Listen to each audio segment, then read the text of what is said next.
Selamat datang di episode yang sudah ditunggu-tunggu oleh ribuan, bahkan puluhan ribu, bahkan ratusan ribu, bahkan miliaran dari para penikmat edukasi, Son. Di seluruh tanah air Indonesia. Iya. Kan? Karena ini adalah bintang tamu kali ini sudah saya tunggu-tunggu sekali. Ai sudah nggak sabar mau ngajak ngopi profesor yang satu ini, bro. Nah. Kira-kira mau invest apa kita hari ini? Iya.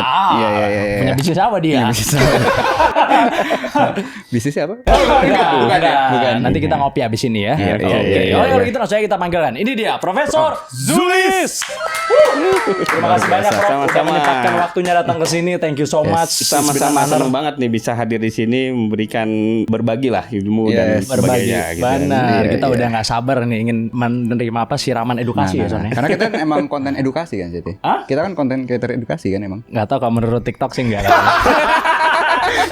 Langsung kita mulai. Selamat datang di episode terbaru dari Di Atas 12.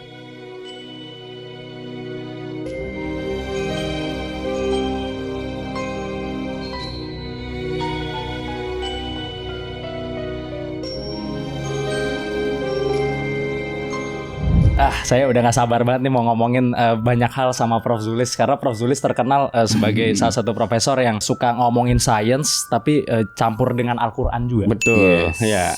Itu minatnya luar biasa ya di Indonesia ini. Karena ya, dari riset sendiri pun banyak keraguan ya katanya ya. Keraguan terhadap sains. Karena kalau kepada Allah saya tidak pernah punya keraguan saya. Iya. Betul. Benar. Nggak ada keraguan kepada Allah. Benar. Kalau Anda gimana? Saya beda server. Yang ini kali ini saya beda server. Oh ya, ini beda server ya. Seru banget, Prof, konten-kontennya dan banyak juga para penonton kita yang pengen Prof datang ke sini. Karena banyak orang yang berpikir bahwa agama dan sains itu nggak bisa berjalan beriringan. Iya, betul. Pasti berbenturan. Benar, itu banyak orang berpikir begitu. Benar tapi itu? Enggak. Oh, nggak benar. Artinya banyak orang berpikir begitu, tapi itu nggak betul. Oke. Gitu.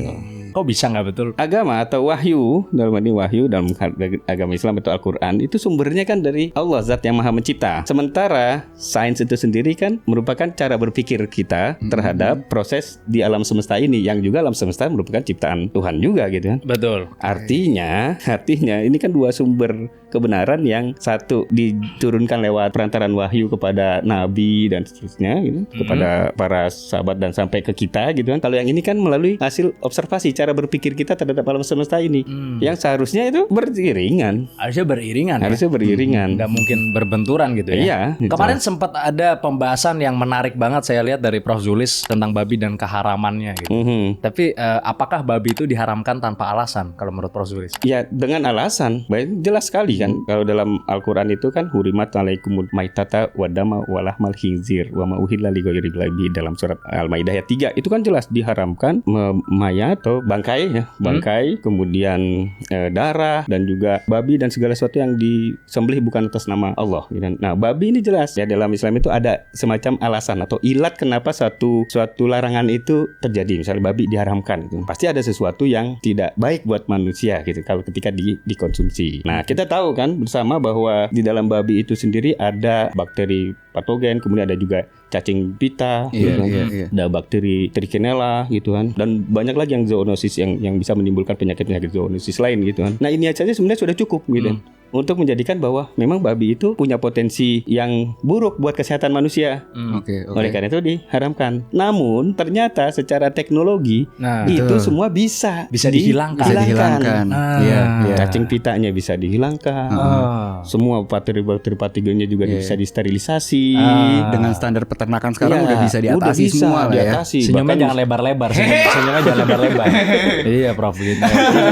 Kemudian juga katanya perilakunya yang jorok gitu kan. Ya, itu pun juga bisa diatur supaya kondisinya bersih gitu kan. Bahkan juga kambing, sapi kalau lagi Idul Adha itu kan kotor banget. Benar kok. Halal tetap gitu kan. Terus kemudian ada lagi perilaku biologisnya yang menyimpang kan. Babi kita lihat kadang incest, bahkan iya kan enggak cemburuan gitu kalau seandainya ya betinanya di apain yang lain. Open minded sih mereka. Relationship kalau anak zaman sekarang.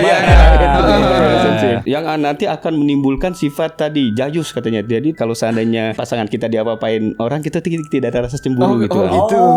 Ini kan potensi itu ada, tapi kan sebetulnya bisa dihilangkan. Di barat sendiri orang pemakan babi, keluarganya sehat-sehat saja gitu kan. Nah ini yang harus kita jawab gitu. Kenapa kok udah ada teknologi dan sebagainya kok tapi tetap diharamkan? Nah, benar. Ibaratnya secara sains harusnya sudah aman mengkonsumsi babi itu, tidak ada masalah. Bahkan lemak babi itu nggak salah peringkat 4 tersehat di dunia makanan. Cuman kan tadi saya nggak tahu itu. Cuman kan tadi potensi dia untuk menghasilkan zat tadi yang cacing pita dan sebagainya itu banyak sebenarnya kejadian-kejadiannya, fenomena-fenomenanya orang makan yang daging babi yang tidak diolah dengan baik itu akan berdampak kepada kesehatannya. Artinya kan ada potensi itu. Nah kemudian kita juga bisa lihat kira-kira apa riset terbaru dari babi ini yang kok dia begitu mirip ya dengan manusia salah satunya. DNA organ babi itu termasuk DNA jantungnya, ginjalnya, livernya itu mirip sama manusia. Bahkan bisa dilakukan rekayasa genetik gitu. Sampai 98% itu kan. Sangat kemiripannya mirip, gitu kan.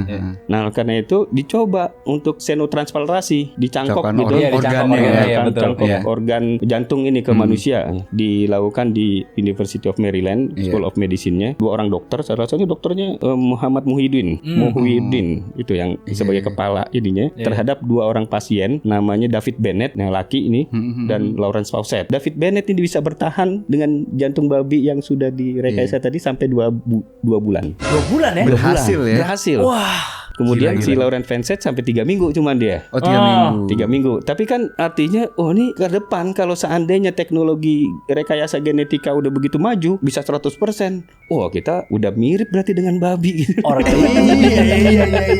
Iya. Ibaratnya donor organ udah nggak perlu ngantri banget lagi. Iya. Ya artinya kan kalau kita makan babi kan berarti iya, sudah gitu. Ada tuh konspirasi ya Prof emang tentang apa babi itu sebenarnya nggak boleh dimakan karena dia adalah manusia. Kita pernah ngebahas waktu itu. Gitu. Matanya mirip sekali dengan manusia loh. Matanya mirip banget sama manusia. Terus ya ada kemiripan organ juga. Iya, kalau kita lihat secara saintifiknya kan memang kemiripan DNA itu yang kita bisa lihat. Maka di sini kita bisa lihat dalam sudut pandang yang terbaru gitu kan. Tapi walaupun demikian sebetulnya ya kalau kita melihat dalam aspek ke agama gitu kan, bahwa keharaman atau dilarangnya kita melakukan sesuatu itu kan karena emang sebetulnya ada hikmah yang kebaikan juga buat manusia gitu kan. Yang kita mungkin saat ini kita nggak tahu gitu kan. Ya seperti yang saya sampaikan bahwa nilai-nilai agama itu nggak membutuhkan itu adanya eksperimen laboratorium gitu. Penguatan oleh eksperimen laboratorium itu nggak perlu gitu kan. Bahwa Allah kan maha tahu. Jadi apa yang dibutuhkan oleh manusia, apa yang tidak dibutuhkan. Karena kan ada juga yang namanya ta'abudi ya kalau nggak salah ya. Iya. Jadi perintah yang kita harus mengikuti karena harus mengikuti saja. Betul. Nah bagusnya begitu. Wa ma atakum rasulu fakhudhu wa ma nahakum anhu fangtahu kan seperti itu dalam surat Al-Hasr. Apa yang Rasul atau yang Allah perintahkan maka ambillah dan apa yang dilarang maka tinggalkanlah gitu kan. Namun ya ini sebenarnya kita bagus begini kalau kita strict pada situ bagus. Tapi ternyata manusia itu kan ada 3 kalau menurut saya kan dalam menerima suatu perintah atau larangan itu. Yang pertama yang tadi itu pokoknya kalau memang itu diperintahkan atau dilarang ya saya taati aja. Bagus. Jadi mau itu bisa dibuktikan atau nggak bisa dibuktikan pun ya tetap harus taat gitu ya. Nah tapi ada orang yang kedua ini dan ini banyak. Dia nggak mau melakukan sesuatu kalau nggak logis menurut dia. Benar. Dan pengalaman saya sekolah di Jerman ya, S2 S3 saya dulu di Amerika pernah juga menghadapi anak-anak teman-teman sendiri yang Muslim gitu. Tapi nggak mau sholat karena menurut dia nggak ada logisnya gitu. Kenapa saya harus sholat gitu? Nah orang tuanya itu dia bisa menjelaskan dengan baik gitu kan. Jadi memang banyak orang yang butuh rasionalisasi gitu. Nah ini kan perlu kita jawab. Masa orang-orang yang seperti ini kita lupakan? Kita katakan aja, udah yang pokoknya asal diperintahkan ya taat. Kalau enggak ya yang tidak diperintahkan ya jauhi. Udah cukup gitu. Ya bagus buat Anda yang imannya kuat. Tapi buat orang-orang yang seperti ini kan perlu dilakukan penjelasan dengan rasional dong. Terutama anak muda sih. Terutama anak muda. Betul. Masalah banyak yang butuh alasan gitu. Persentasenya banyak masalah yang nomor 2 ini. Iya, yang kedua banyak. Banyak dan akan makin banyak gitu. Benar. Dan yang ketiga yang bagus gitu. Yang ketiga yang dia tetap gitu seperti yang pertama, tapi dia ketika mendapatkan alasan logis dia semakin menguatkan keyakinannya dalam menjalankan ketaatan atau menjauhi larangan itu. Nah, itu. Nah, ini bagus juga yang ini, malah menurut saya yang ini akan semakin kuat gitu. Maksudnya semakin diuji ya, semakin diuji dia semakin kuat malah ya. Makin kuat. Iya, ente nomor berapa jatuhnya? Yang nomor 3 kalau. Nomor gitu. 3, iyalah. Tapi tentu kita butuh pelajaran ya pasti ya, Prof, ya, atau diskusi gitu karena anak muda nggak mau telan mentah-mentah lagi apalagi sekarang. Udah gitu ada AI juga kan sekarang yang bisa kasih jawaban juga ya kan. Akhirnya mau dosen mau apapun juga ngomong apa, kadang kalau AI ngomong yang lain bisa di challenge itu ya betul. Ini AI database-nya jutaan. Anda berapa banyak database-nya? Kan? Iya, tapi dalam beberapa hal yang sangat spesifik, kayak saya juga pernah pakai AI juga kan terkait dengan bidang kimia. Loh kok jawabannya agak kurang ngaco. Kadang-kadang masih ngaco. Iya, emang belum sempurna AI itu. Tapi sholat bisa dirasionalisasikan nggak kalau menurut Prof? Sholat itu dirasionalisasikan. Apa fungsi sholat menurut sains? Kalau secara agama kan untuk mencegah perbuatan keji dan mungkar. Sholat itu sebetulnya adalah satu manifestasi rasa syukur kita kepada Allah sebetulnya, kepada Tuhan yang menciptakan, karena Dia udah begitu banyak memberikan fasilitas kepada kita. Mata kita yang bisa melihat, ini nanti kita bahas dalam yang lainnya. Begitu banyaknya, mungkin jutaan ya, miliaran enzim rhodopsin itu yang digunakan untuk melihat. Kita luar biasa nih pekerja mata ini, bisa membedakan warna-warni yang spesifik yang sangat kecil sekalipun. Ini ada warna merah di situ. Di satu saat yang tempat lain kita lihat ada warna hitam, ada warna coklat. Secara spesifik itu karena ada foton yang masuk ke cahaya masuk kita ini dipantulkan, ditransfer oleh di otak kita itu menjadi suatu image, gambar. Itu kan luar biasa. Kalau saya ini rusak sedikit aja, kita bisa jadi buta warna, kita bisa rabun senja. Dan rasa syukur itu bagus untuk mental sebenarnya. Bagus sekali untuk mental ya. Udah begitu banyak Allah memberikan kenikmatan, fasilitas kepada kita. Nah, itu sebagai apalagi seorang anak misalnya kalau dikasih sesuatu sama ayahnya kan pasti bersyukur, berterima kasih dan sebagainya. Apalagi ini Allah banyak banget yang diberikan kepada kita. Wa atakum min kulli ma sa'altum, dan aku telah berikan segala yang kamu butuhkan. Jadi apa yang kita butuhkan untuk di dunia ini tuh Allah disiapin. Udara yang begitu lengkap, 20% oksigen yang kita butuhkan agar kita sehatan yang luar biasa. Yang luar biasa gitu kan. Nah, cuman memang kebanyakan orang yaitu dia nggak menyadari ini gitu. Jadi yang dia lihat itu adalah yaitu yang dia imani. Jadi segala sesuatu itu harus berdasarkan fakta indrawinya gitu. Soalnya masih banyak juga didebatin juga tentang ini, Chat. Gue pernah lihat yang saintis yang Neil siapa itu yang kumisan? Neil Armstrong. Ada. Jadi dia itu memperdebatkan tentang itu juga. Orang bilang, "Oh, kalian harus bersyukur karena bumi kita diciptakan sedemikian rupa gitu kan." Nah, tapi menurut dia ambil cara paling simpel. Coba aja ada orang ditaruh di bumi dimanapun, di 90% tempat di bumi dengan kondisi nggak bawa apa-apa, sudah pasti nggak bisa hidup dia. Jadi dibilang kalau bumi itu semua segalanya ada, tapi ternyata banyak minusnya juga buat bisa hidup manusia. Kayak misalnya matahari kan, manusia nggak bisa hidup lama kan di kena matahari kan. Iya, betul. Iya kan, kena entah kanker kulit lah atau apa segala macam. Dan misalnya tumbuhan pun banyak tumbuhan, tapi 90% tumbuhan beracun, ya kan? Kalau menurut yang saya baca ya kan, 90% tumbuhan beracun dia bilang. Cuma 10% yang bisa dikonsumsi manusia gitu. Jadi dia bingung juga menjelaskan itu gitu. Itu kan semua kan ada fasilitas-fasilitas yang memang digunakan buat kita di dalam menjalani kehidupan ini ya, dengan biar bisa jadi sebagai bahan konsumsi kita. Anehnya yang tadi yang tumbuh-tumbuhan tadi pun sebenarnya banyak manfaatnya juga. Apakah buat jadi obat, apakah buat jadi apa? Ya banyak kan buat kita buat obat atau hal-hal yang lain nanti. Karena racun tidak selamanya racun. Bener. Itu yang namanya racun sendiri kan tergantung dari dosisnya. Pemakaian. Iya. Jadi seperti halnya ya kayak MSG pernah kita bahas juga itu kan. Ya kalau kebanyakan ya jadi racun, tapi kalau sana dikit nggak ada masalah. Bahkan bagus untuk pertumbuhan. Bagus untuk pertumbuhan. Iya. MSG itu kan asam amino. Ya kan ada di konten saya tentang MSG itu kan. Oke. Iya. Apa yang membuat itu bagus untuk pertumbuhan? Dia asam amino. Asam amino itu kan building block untuk membuat protein. Enzim dan sebagainya. Tubuh kita ini kan protein juga gitu kan. Iya, betul. Nah, itu asam amino gitu kan. Sebagaimana hal-hal asam amino yang lain. Memang ada kesalahan berpikir nih di dalam menyatakan bahwa MSG itu katanya bikin berbahaya karena bikin bodoh tumpul, bikin bodoh gitu kan. Ini ada risetnya, yaitu risetnya itu terkait dengan sindrom Chinese Restaurant Syndrome. Oke. Jadi Chinese Restaurant Syndrome. Jadi di Eropa dan di Amerika pada saat itu kewalahan dengan restoran-restoran Cina yang mengalahkan restoran-restoran Eropa dan Amerika. Mereka bikin risetnya gimana? Risetnya bayi tikus itu dikasih MSG dalam jumlah yang sangat besar. Mabok lah dia. Iya. Nggak berkembang dan seterusnya kan. Maka dijadikan kesimpulan bahwa MS kok bikin sakit dan bikin bodoh. Jadi risetnya sendiri bermasalah. Tapi udah terlanjur bahwa ini riset. Jadi sebenarnya ya kadang sains atau riset itu sendiri ada pesanannya. Karena Gitu. sebenarnya belum ada riset yang membuktikan kan kalau MSG itu berbahaya buat manusia kan sebenarnya. Iya betul. Dan bahkan emang dibutuhkan.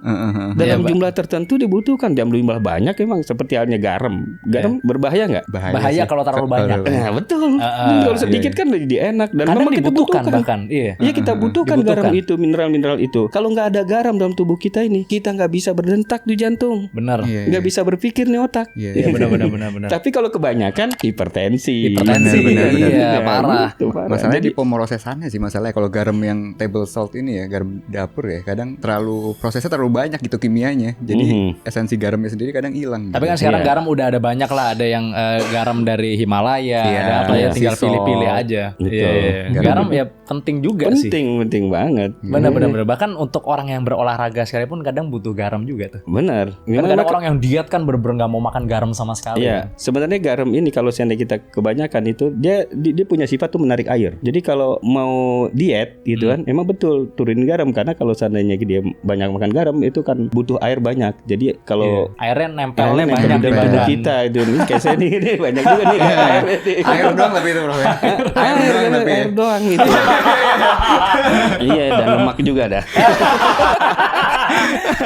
Tapi ada satu juga yang menarik nih, Prof pernah bilang katanya alkohol itu nggak haram ya, Prof. Yang disebut haram itu kan khomer. Innamal khomru wal maisuru wal angsobu wal azlam rijsum min amali syaiton. Bahwa sesungguhnya khomer gitu kan.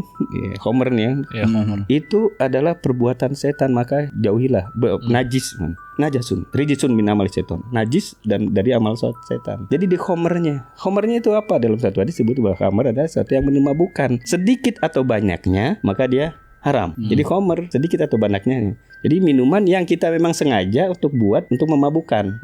Itu yang disebut khomer ya. Sesuatu yang memabukkan sehingga akal pikiran kita itu hilang gitu kan. Karena Islam itu punya tujuan-tujuan di dalam setiap syariat itu ada 5 maqasidus syariah itu istilahnya. Itu menjaga akal, menjaga agama. Pertama, menjaga akal. Jadi kalau seandainya orang melakukan sesuatu sehingga akalnya menjadi hilang, ini maka sesuatu itu diharamkan. Nah itu khomer tuh begitu. Berarti yang memabukkan saja yang diharamkan. Yang memabukkan, ya, yang sehingga akal kita hilang dalam saat itu. Kalau seandainya ya kita pakai sake misalnya untuk masak gitu kan, itu kan kita nggak mungkin mabuk. Termasuk khomer misalnya. Karena kalau kita minum dalam jumlah tertentu dia akan memabukkan. Sake itu kan juga bikin memabukkan. Nah sehingga yang dilihat tuh bukan alkoholnya gitu. Karena kalau seandainya karena alkoholnya 10% tuh haram, di tumbuh-tumbuhan, di buah-buahan itu juga banyak. Duren. Itu ada alkoholnya. Nah, terus kalau seandainya karena ada alkoholnya di homer, maka duren nggak boleh dimakan dong. Buah-buahan juga banyak alkoholnya juga nggak boleh dimakan, apel dan sebagainya gitu. Pisang gitu. Tape gitu kan. Nah, di situ jadi para ulama melihat tadi alasannya ilatnya itu adalah karena dia bisa menghilangkan akal gitu. Jadi kalau sesuatu yang bisa menyebabkan kita mabok sehingga kita nggak sadar diri, nah itu pasti diharamkan. Termasuk bukan hanya minuman ya, termasuk juga narkoba gitu. Karena kan termasuk juga narkoba gitu. Jadi bukan di alkoholnya. Pada alkohol sendiri juga banyak jenis-jenisnya. Ada alkohol yang najis itu nanti yang dari khomer. Tapi alkohol yang dari industri, misalnya alkohol denaturasi, gitu. Ya itu kan bukan najis itu. Itu bisa dipakai. Makanya untuk parfum sendiri kalau pakai alkohol itu nggak najis gitu. Jadi sebenarnya alkohol sendiri fungsinya kalau di parfum itu kan untuk menyebarkan wangi supaya semerbak gitu kan. Dan ya secara kimia itu zat kimia namanya etanol gitu kan. Yang perannya tadi itu untuk melarutkan. Gitu. Jadi selama makanannya itu masuk mengandung etanol tapi alami gitu atau bekas fermentasi mungkin, kalau itu masih nggak masalah. Masih nggak masalah. Iya. Karena banyak sekali yang bertanya gitu tentang statement tersebut dan merasa loh berarti kalau gitu kalau kita minum sedikit gak apa-apa dong, kan gak akan mabuk. Iya, ada juga pertanyaan lagi kan, berarti yang bir 0% halal dong karena gak ada alkoholnya gitu. Nah ini lain lagi, bir 0% itu tetap tidak akan, kalau kita ajukan untuk halal, sertifikat halal ke LPPOM MUI gak akan dapat. Karena namanya bukan. Iya betul karena namanya, karena tasabuh menyerupai, karena namanya bir. Coba kalau diganti bukan bir bukan Iya. bir 0%, apalah gitu Gandum kan. gitu. Hah? Minuman gandum gitu. Minuman misalnya. gandum, minuman Bandung 0% alkohol gitu. Nggak masalah. Nggak masalah Tapi ya. karena bir ditulisnya bir, jadi nggak dapet gitu. Iya. Tasabuhnya gitu kan. Ya sebetulnya tadi yang menyebabkan haramnya itu karena dia sebagai material yang disebut homer, zat yang memabukkan. Sedikit banyaknya tetap. Jadi walaupun tidak memabukkan, sedikit banyaknya kalau dia homer ya haram. Iya. Oh, karena alkohol tersebut udah disiapkan untuk Untuk memabukkan. Emang untuk memabukkan. Jadi Iya. berapa kecil pun porsi yang Iya. kita telan gitu. Bener. Jadi Itu memang haram. Nah, dari niat awal untuk membuatnya itu. Oh. Jadi kan tapi kalau misalnya ini Prof dibikin gitu, misalnya white wine atau red wine yang dibikin emang untuk masak kayak misalnya Ada daging di barat itu kan sausnya kadang pakai white wine, pakai red wine gitu, Iya. tapi untuk masak steak ya Iya. kan. Jadi kalau misalnya industrinya itu bikin gitu, industri alkohol tadi ya bikin, oh ini wine tapi khusus buat masak, kalau itu gimana Bro? nah, itu kan siapa yang tahu kalau emang dia khusus buat masak. Tapi kan niatnya untuk masak. Itu industri itu sendiri bikin pasti buat memabukkan. Dosa yang gitu. produksi berarti. Iya. Iya. Kalau kayak gitu berarti tetap nggak bisa ya? Nggak bisa karena Oh, nggak bisa. karena dia itu homer jadi tetap najis gitu kan. Karena ada kayak misalnya kecap asin yang di dalamnya ada mirinnya sedikit, tapi bukan untuk mabuk, memang peruntukan ya. Iya, kalau di awal nih tadi proses pembuatannya bukan buat bahan-bahan homer atau memabukkan, Oke, itu oke. kan ya dalam Islam itu kan termasuk juga niat. Innamal a'malu binniyat. Salah satu tuh diri dari niatnya gitu kan. Iya. Kalau memang niat awalnya untuk memabukkan, sedikit banyaknya tetap. Karena emang terlalu banyak sih makanan yang ternyata mengandung alkohol gitu ya. Iya. Kayak misalnya tadi buah-buahan yang terlalu matang misalkan, Iya. cuka apel, terus Iya. kalau misalnya roti pun Roti pun juga, Juga termasuk karena Iya, kalau fermentasi, kan? fermentasi ada pasti Nah. yang namanya glukosa terfermentasi itu jadinya iya, alkohol. kecap manis, kecap asin semua alkohol semua. Iya. Jadi makanya harus ada toleransinya ya. Dan kalau makan duren misalnya kebanyakan pun itu bisa mabuk juga. Nah kan mabuknya juga nggak seperti mabuk minum Berbeda itu ya, pastinya berbeda sih. ya nggak Berbeda sampai sih. nggak sampai kehilangan Iya. kesadaran kan. Oh, itu Oh pusing iya. ya. Kalau Itu durian pusing ya. Pusing durian aja. ya. Iya, Karena iya, kencang mabuk dikit pusing sini. di sini. Iya, Heeh. benar. Kalau ini kan mabuk kehilangan kesadaran sehingga dia tidak bisa lagi berpikir berbuat benar atau salahnya itu sebetulnya. Tapi sebenarnya ada unik tentang tape sih, Prof. Jadi tape itu kan jadi alkohol kan kalau lama-lama Fermentasi. difermentasi. Benar, betul. Dan beberapa minuman keras ada yang dari tape, Prof. Iya, karena dia sudah diambil airnya, disengaja ambil airnya itu untuk menjadi minuman keras. Sudah lebih 3 hari itu.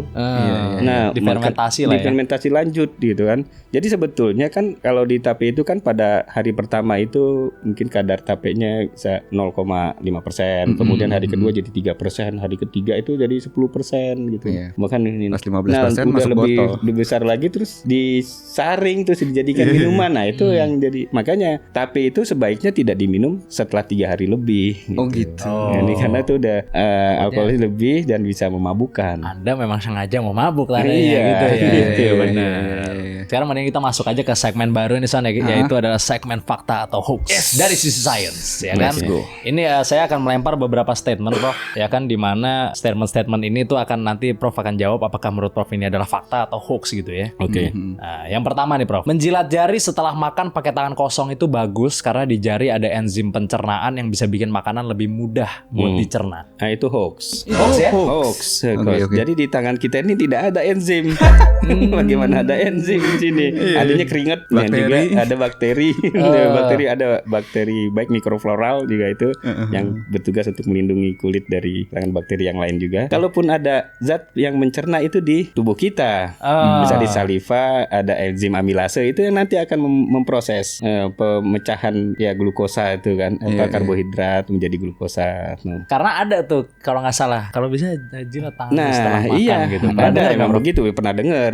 Tapi kan dalam hadisnya juga tidak dijelaskan tentang bahwa itu ada enzim Oh, ada ditambah-tambahin tuh berarti ya? Iya. Ditambah-tambahin nih kayaknya nih. Hati-hati. Ya, kalaupun untuk mencerna ya di mulut kita, terus kemudian di lambung ada enzim protease, lipase dan seterusnya itu yang akan memproses gitu. Kalau di tangan mikroplastik kayaknya. Nah, kalau di tangan ya mungkin kenapa Nabi melakukan itu menurut saya sih aspek psikologis yang perlu kita lakukan pertama, ya ini kan masih ada makanannya mubazir. Benar. Oke. Terus juga menunjukkan bahwa ke orang lain betapa nikmatnya. Respect pada yang masak ya. Yang masak. Benar. Itu lebih ke situ, Lebih ke bukan budaya berarti ya. budaya aja. Kita mau pakai sendok nggak ada masalah, mau pakai Benar. tangan nggak ada masalah. Saya selalu itu sih menjilat jari saya makan juga. Iya, apalagi saya orang Padang. Kalau makan kan pakai tangan, enak banget. Iya. Paling enak begitu ya, Prof. Iya, Paling kita enak. ngerasain enak begitu. Benar. Bukan karena saya makan begitu bukan karena ada enzim dan sebagainya. Enggak.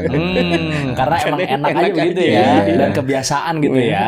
Iya, agak repot kalau lagi ini aja ya, jalan aja ya. Terus yang selanjutnya, tanah dapat membersihkan liur anjing lebih baik daripada sabun. Nah, sebetulnya ada hadisnya kan. Hadisnya adalah tentang proses menghilangkan air liur ketika kena gitu kan. Tidak berbicara tentang bahwa ini lebih baik daripada yang lain gitu. Oke. Jadi ini prosesnya aja, proses dari 1 kali tanah, 6 kali dengan air. Nah, kita bisa bahas kenapa disebut, karena memang tanah liat itu punya zat kimia yang bisa menarik gitu kan. Di situ ada mineral-mineralnya, ada tembaga, zinc, natrium, kalium dan sebagainya, itu bisa menarik tuh air dari bakteri-bakteri yang ada. Itu pada saat itu yang ada yang hanya tanah. Belum ada sabun. Cara terbaik di zaman itu ya. Nah sekarang kita udah bisa bikin sabun. Sabun itu kan suatu zat yang luar biasa, bisa melarutkan kotoran apapun, lemak larut, kotoran-kotoran tanah larut dan seterusnya. Bahkan saya mengusulkan mungkin kalau seandainya belum ada ya di MUI itu ya. Kalau seandainya orang mau membersihkan air liur anjing dan sebagainya pakai sabun ya bisa. Bisa ya? Bisa karena itu proses pembersihannya yang cukup bagus gitu kan. Karena justru saking kepercayaan tentang tanah yang membersihkan ini itu sampai ada keluar sabun tanah sekarang. Iya. Khusus untuk membersihkan liur anjing Iya, gitu. saya pun yakin kalau seandainya teknologi pembuatan sabun ini ada di zaman Rasulullah, dipakai. Pasti di situ ya. Iya. Pakai sabun gitu ya. Ini udah ada teknologi yang lebih bagus. Lebih bagus ya. Ya kalau saat itu kan belum ada gitu. Iya. Jadi harusnya nggak apa-apa ya pakai Nggak sabun apa-apa. Lebih Dalam baik secara malah kimia jatuhnya lebih ya. baik karena dia betul sabun itu sebagai satu surfaktan istilahnya kan. Surfaktan itu yang bisa melarutkan lemak gitu kan, yang minyak-minyak, dan juga bisa melarutkan zat kotoran-kotoran anorganik lah gitu, tanah dan seterusnya. Itu bercampur. Air sama minyak dengan sabun itu bisa bercampur kan. Gitu. Jadi kotoran habis gitu. Habis ya benar-benar. Kalau sekarang malah lebih repot kan, air kan sekarang maksudnya banyak kimia kaporit apa segala macam juga kan, ujung-ujungnya malah lebih berat jadi kalau sekarang pakai air doang. Benar. Yang selanjutnya, larangan tidur habis subuh. Larangan tidur habis subuh ini bagus. Maksudnya setelah subuh itu jangan tidur lagi, karena saat itu kita sedang semangatnya, sedang fresh-freshnya gitu. Harusnya kita melakukan sesuatu yang bermanfaat gitu. Oke. Bahkan ya Nabi sendiri mengajari kan doa gitu. Allahumma barik ummati fi bukurina. Ya Allah, berkahilah umatku itu di subuh-subuh hari gitu. Diberkahi berarti kan yang namanya berkah itu apa? Sesuatu yang mempunyai nilai lebih gitu. Iya. Jadi kita waktu kita sama ya, setiap orang dikasih waktu yang sama kan, 24 jam sehari, 7 hari seminggu dan seterusnya. Tapi orang beda tuh, dikasih waktu tapi produktivitasnya beda. Nah, itu udah tidak lebih produktif, lebih berkah gitu.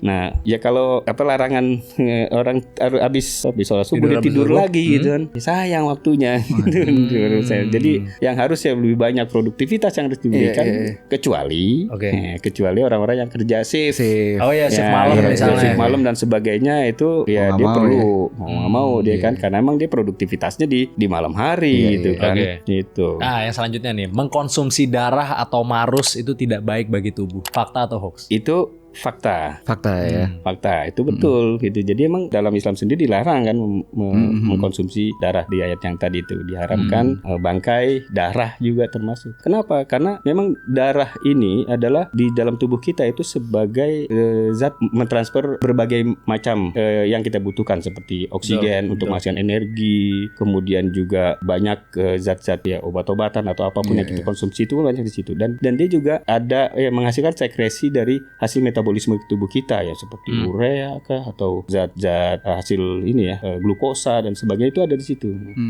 Nah sehingga racun pun juga kalau seandainya kita ini ada juga di situ gitu. Dan bakteri juga sangat mudah tumbuh kalau seandainya di lewat darah gitu.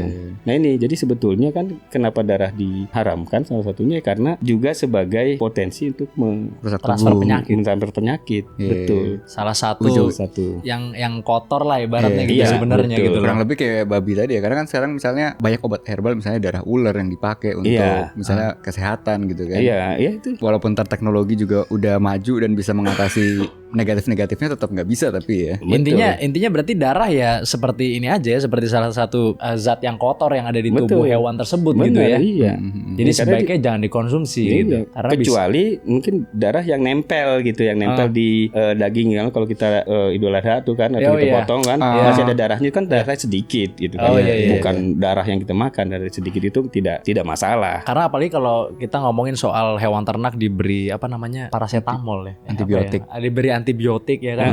Itu kan pasti ngalir di darah langsung ketelan ke benar. Iya, racun-racun yang ada, racun-racun yang dimakan pun juga masuk di darah gitu. Jadi kita sendiri yang kena gitu. Iya sih. Bakteri sendiri itu sih sangat suka, atau perkembangan bakteriku besar juga di situ tumbuhannya. Oke.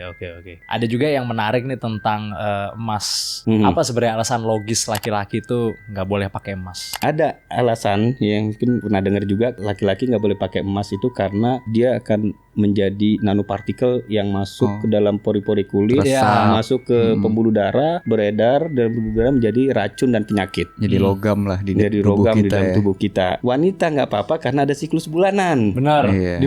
Dibuang. Sementara kalau laki-laki karena nggak ada. Numpuk di situ. Apakah ini benar? Secara kimia nggak benar. Secara kimia nggak benar. Nggak benar secara kimia. Emas itu material yang sangat stabil.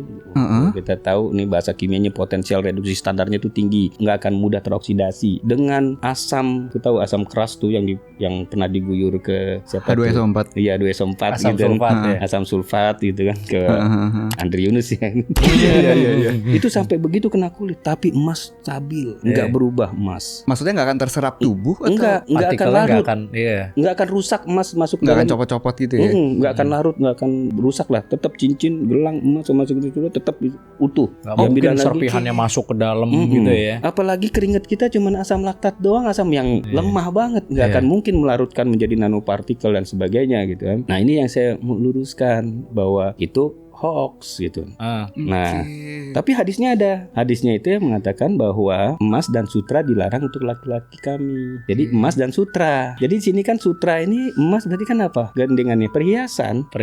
Jadi perhiasan itu ya untuk siapa? Wanita. Ya, untuk wanita. Jadi dilarang karena laki-laki jangan menyerupai wanita dong gitu. Nanti kalau seandainya kebanyakan emas jadi boti nanti. Aduh. Pasti diajarin sama mereka nih bahasanya. Aduh. Aduh.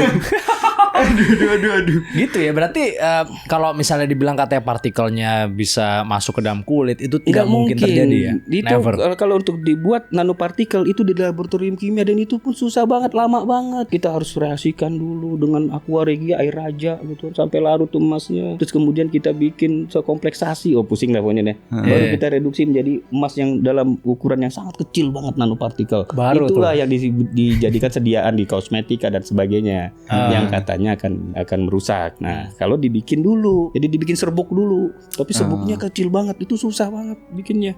Masa bikin serbuk dari tangan doang nggak mau, itu nggak mungkin. Nggak mungkin ya. Iya. Nah, kalau seandainya emang alasannya karena itu, harusnya yang menopause, ibu-ibu menopause juga dilarang juga dong. Kenapa bener? Iya kan nggak bisa menstruasi lagi. Oh iya benar. Nggak boleh pakai dulu maksudnya ya. Iya.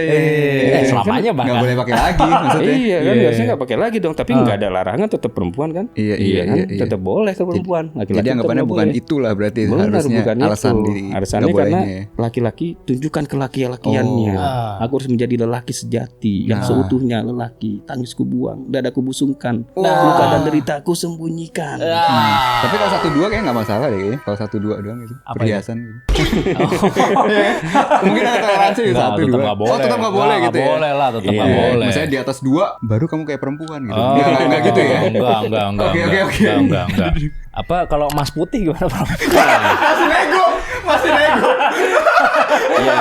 Boleh nggak emas putih? Kalau emas putih ini kan sebetulnya campuran juga ya. Bahkan ada termasuk misalnya warna yang lain, wolfram gitu kan, platina, dan juga ada campuran emas dengan perak gitu kan, arahnya ke arah ke putih gitu kan. Sebenarnya yang di dalam hadis itu ya emas yang warna kuning itu gitu kan. Jadi sebetulnya ya nggak ada masalah sih. Harusnya. Walaupun sebenarnya bikin emas putih pakai campuran dari emas yang kuning itu kan. Iya. Campur logam lain gitu ya. Harus Tetap campur nggak apa-apa logam ya. lain gitu kan. Cuman masalahnya Berarti itu kayak stainless doang nggak apa-apa pertama kayaknya. ya itu apakah menggunakan itu tetap ya dia kelelakiannya atau tidak gitu kan. Iya, iya, iya. Kan? Iya. Karena kalau seandainya perhiasan, misalnya jadi perhiasan kan yang paling bagus ya wanita, karena wanita solehah itu adalah perhiasan dunia yang terbaik. Iya, iya. Tapi kan zaman sekarang kan, wah laki-laki boleh aja dong kalau mau pakai ini. Iya. Zaman sekarang kan lebih terbuka nih. Berarti Iya. skincarean nggak boleh dong. Ah. Nah, kan lanjut lagi bro. Ya kan? Iya. Nah. Ya kan, lebih terbuka ya zaman sekarang ya. Maksudnya lebih bebas gitu. Kesannya perbedaan antar gender tuh semakin blurred. Iya bisa juga itu. Tapi ya tetap ya kita harus mengikuti kalau misalnya memang mau mengikuti gitu ya Son ya. Saya no comment sih. Oh iya, harus tetap mengikuti teman-teman. Kalau misalnya ingin mengikuti, yang ini di blur aja ya. Tolong ikuti teman-teman, gitu ya. Tapi kan katanya Nabi Adam itu tingginya 30 meter, Prof. Gimana pendapat, Prof? Soalnya kan fosil tertinggi yang pernah ditemukan di dunia ini cuma 2 meteran katanya. Iya Gak betul. pernah ada lagi fosil yang lebih tinggi lagi. Tapi kalau menurut Prof, manusia tuh berasal dari kera apa bukan ya? Ini kan teori Darwin, teori evolusi. Sebenarnya Darwin nggak pernah ngomong begitu di buku The Origin of Species itu gitu kan. Wajar kalau ada orang yang nggak percaya Isra Mi'raj. Nah, ditambah nih ada kecepatan yang lebih cepat dari cahaya yang disebut dengan quantum entanglement. Tapi katanya sains itu terbagi jadi 2 ya, Prof. Ada sains dan pseudoscience katanya. Nah ini perbedaannya. Kalau sains yang benar itu yang berbasis dengan metodologi saintifik ilmiah dipertanggungjawabkan yang tervalidasi. Penampakan itu terkait dengan hantu, Iya. atau arwah yang kita bisa lihat, tuyul dan sebagainya. Iya. Nah, itu sebetulnya hoax, nggak benar. Oke, Oh. oke.